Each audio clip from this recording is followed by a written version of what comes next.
Shalom à tous, soyez bénis dans le nom de Jésus. Je suis le prophète Idriss Michael. Ça fait un bon moment que je n'ai pas fait de vidéo. Aujourd'hui, je suis encore devant de vous pour vous donner un message, une prophétie, une révélation de la part du Seigneur. Et ce message que je voulais donner ce matin est très important pour tout le corps du Christ. Il faut que tous ceux qui sont chrétiens, tous ceux qui sont enfants de Dieu, vraiment doivent impérativement écouter ce message qui va encore l'aider à s'attacher encore plus au Seigneur. Je ne suis pas venu te dire que tu vas voyager ou Dieu va te bénir. Non, c'est une révélation que le Seigneur m'a donnée, que je voulais partager avec tout le corps du Christ. Et c'est très important parce qu'aujourd'hui, beaucoup de personnes refusent les prophéties et quand ces prophéties se réalisent, maintenant, c'est là ils regrettent. Voilà, donc il faut que je vous donne ce message pour que chacun puisse vraiment s'attacher encore plus au Seigneur. Voilà, avant de continuer, je voulais vraiment vous exhorter à vous abonner à cette chaîne et de ne pas oublier de cliquer sur la cloche de notification pour ne pas manquer mes prochaines vidéos. Sans plus tarder, nous allons entrer maintenant dans le but du sujet. Voilà,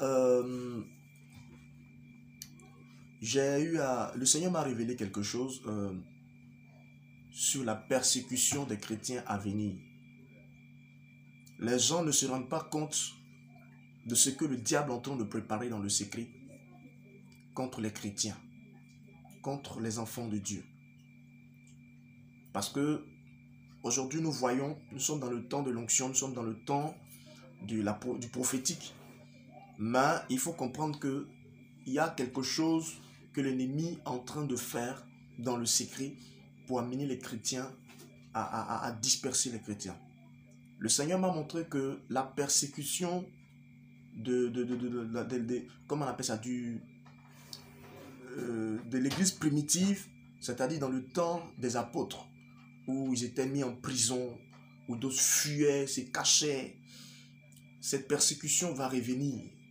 Et Dieu m'a dit, nous sommes dans le temps de la fin, va venir. Je ne sais pas quand, je ne connais pas l'année, je ne connais pas le mois, je ne sais pas si c'est dans 10 ans, ou dans 100 ans, ou bien dans 50 ans, je ne sais pas.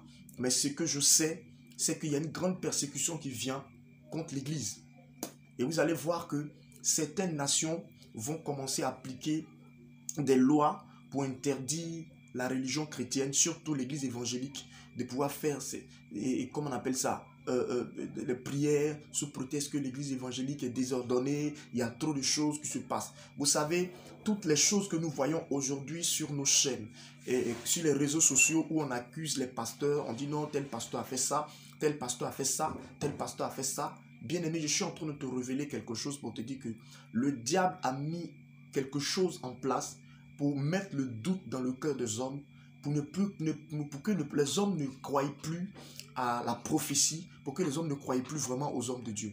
Donc effectivement, le diable a réussi à mettre le doute dans le cœur des hommes. Donc ça fait qu'aujourd'hui, quand un homme de Dieu se présente et commence à donner des révélations ou des prophéties, on commence à dire oui, ce sont les mêmes, oui. Donc les gens ne croient plus. Et quand c'est comme ça, qu'est-ce qui va se passer? Vous allez voir que certaines autorités, quand les gens vont commencer à crier, certaines autorités vont commencer à appliquer des lois pour interdire les chrétiens. Et déjà, au Rwanda, ça a commencé.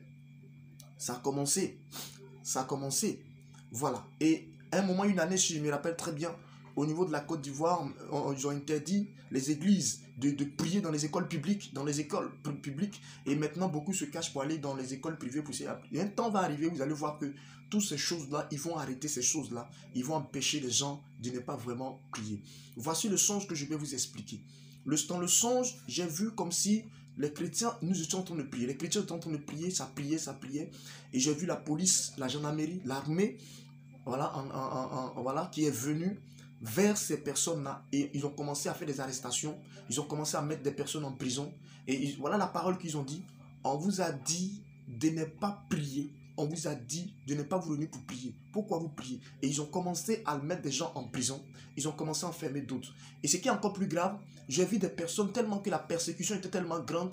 Si on voyait une Bible dans ta main, tu étais automatiquement arrêté. Les gens vont me dire peut-être que c'est au temps de l'Antéchrist, mais je ne te parle pas de l'Antéchrist.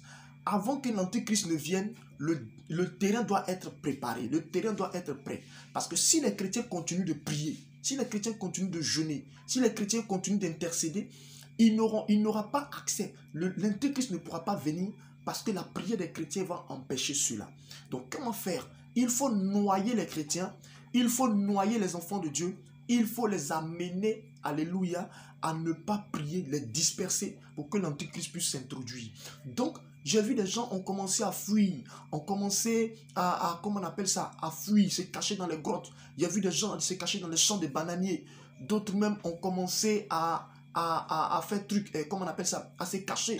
Les gens n'arrivaient plus à prier. D'autres même pour prier dans leur maison, c'était tout le temps un problème. Parce qu'on ne voulait pas entendre un bruit. On dit non, les chrétiens, surtout les chrétiens évangéliques, créent le désordre dans les pays. Voilà, ils ont commencé même interdit même des salles aux chrétiens de faire des croisades de prière. Toutes ces choses-là, le Seigneur m'a montré que ces choses vont arriver avant l'arrivée de l'Antéchrist. Je suis en train de vous parler et je suis en train de vous dire quelque chose. Écrivez ce message et gardez quelque part.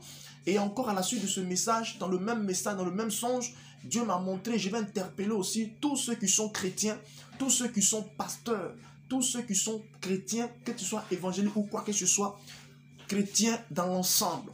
Je vais vous interpeller que de faire très attention sur les réseaux sociaux. Parce que, pourquoi je le dis? Parce que dans le même songe, j'ai vu comme si beaucoup étaient concentrés sur les réseaux sociaux. J'ai vu des gens, même des pasteurs qui avaient leur téléphone en main. Afin de Dieu ne les intéressait plus. Ils étaient concentrés sur les réseaux sociaux, sur Facebook, tout ce qui est réseaux sociaux. Et c'est ça qui était leur vie. Ils ne se concentraient plus sur l'œuvre. Et le Saint-Esprit m'a dit, tu vois, le Seigneur m'a montré cela et le Seigneur m'a dit que, comment on appelle ça? Tu vois ces choses, le diable prend ces choses-là pour amener beaucoup de chrétiens à la distraction, à ne pas se concentrer réellement sur l'objectif. Bien-aimé, je suis en train de vous dire que l'heure n'est plus à la distraction, l'heure n'est plus à l'amusement, mais l'heure est à se consacrer réellement à Jésus. Parce que les gens ne croient pas. Quand tu parles, les gens prennent ça de l'amusement, les gens lancent des injures. Pour ne rien comme ça. En tant que des hommes civilisés, on doit comprendre, écouter le message de la personne. Si ça ne t'intéresse pas, tu n'as pas besoin de l'insulter. Parce qu'il ne t'a pas insulté. Vous voyez très bien. Donc ce message que je vous donne ce matin, ça doit vous interpeller. Et je veux que vous partagez cette vidéo pour que plus de personnes, plus de chrétiens entendent ce message et puissent réellement être convertis et vraiment s'attacher encore au Seigneur. Et que ceux qui ne sont pas encore réellement dans le Seigneur, que dès maintenant, ils puissent attacher au Seigneur. La Bible dit que dans les derniers temps, la foi de plusieurs se refroidiront. Les gens n'ont pas compris pourquoi. D'autres se focalisent seulement sur la vie dure. Oui, il y a cet élément qui est là aussi. Mais il y aura un temps de persécution. Un temps de persécution très fort pour les enfants de Dieu. La Bible même le dit dans le livre de l'Apocalypse que un temps viendra où les saints seront persécutés. Les saints seront persécutés, où ils n'auront même pas de force. Et lisez bien la Bible, où ils n'auront même pas de force. C'est-à-dire que c'est comme si les persécutions auront même le dessus sur eux. Et c'est ce que je suis venu te révéler pour dire que le temps n'est plus loin. Vous entendez parler de nouvelle ordre mondiale. Si cette ordre mondiale est mise en place, je vous dis que la première chose qu'ils vont faire, c'est pour fixer les chrétiens. Je suis en train de vous dire, et ils vont commencer à voter des lois dans tous les pays du monde pour pouvoir asphyxier les chrétiens. Donc, si quelqu'un veut qu'il croie à ce message, si quelqu'un veut qu'il ne croit pas, le Seigneur m'a donné ce message pour que je partage à tout le monde. Que le Seigneur vous bénisse pour ce message que vous venez d'entendre. Mais n'oubliez pas de vous abonner et d'appuyer sur la cloche de notification. Shalom à vous, que Dieu vous bénisse.